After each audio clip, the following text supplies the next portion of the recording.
2024 সালের জুন মাসে মাত্র 8 দিনের রসদ নিয়ে মহাকাশ সফরে যান দুই মহাকাশচারী সুনিতা উইলিয়ামস ও ব্যারি উইলমোর। উদ্দেশ্য নতুন বোয়িং স্টারলাইনার ক্যাপসুলের কার্যকারিতা যাচাই করে দেখা। তবে মহাকাশে পৌঁছে বাধে বিপত্তি। যাত্রীবাহী মহাকাশযানটিতে হিলিয়াম লিক সহ বিভিন্ন যান্ত্রিক ত্রুটি দেখা দেয়। এতে যাত্রীদের আন্তর্জাতিক মহাকাশ স্টেশনে রেখেই পৃথিবীতে ফিরিয়ে আনা হয় যানটিকে। সিদ্ধান্ত নেওয়া হয় মহাকাশের পরবর্তী যাত্রায় ফিরিয়ে আনা হবে উইলিয়ামস এবং উইলমোরকে। এভাবে কেটে যায় 9 মাস। দীর্ঘ প্রতীক্ষা শেষে অবশেষে বাড়ি ফিরছেন তারা। সেপ্টেম্বরে স্পেসএক্স ক্রু ড্রাগন নামের আরেকটি যাত্রীবাহী মহাকাশযান পাঠায় নাসা। প্রাথমিকভাবে 4 জন যাত্রী নিয়ে রওনা দেওয়ার কথা থাকলেও পরবর্তীতে সিদ্ধান্ত নেওয়া হয় শুধু 2 জন আরোহী নিয়ে যাত্রা করবে যানটি, যাতে করে ফিরতি পথে আন্তর্জাতিক মহাকাশ স্টেশন থেকে সুনিতা এবং ব্যারিকে নিয়ে ফিরতে পারে।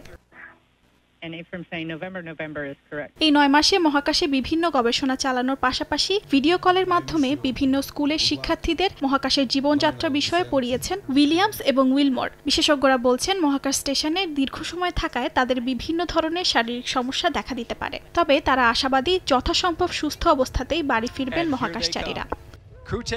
অর্জিতা শাহজিন, সময় সংবাদ।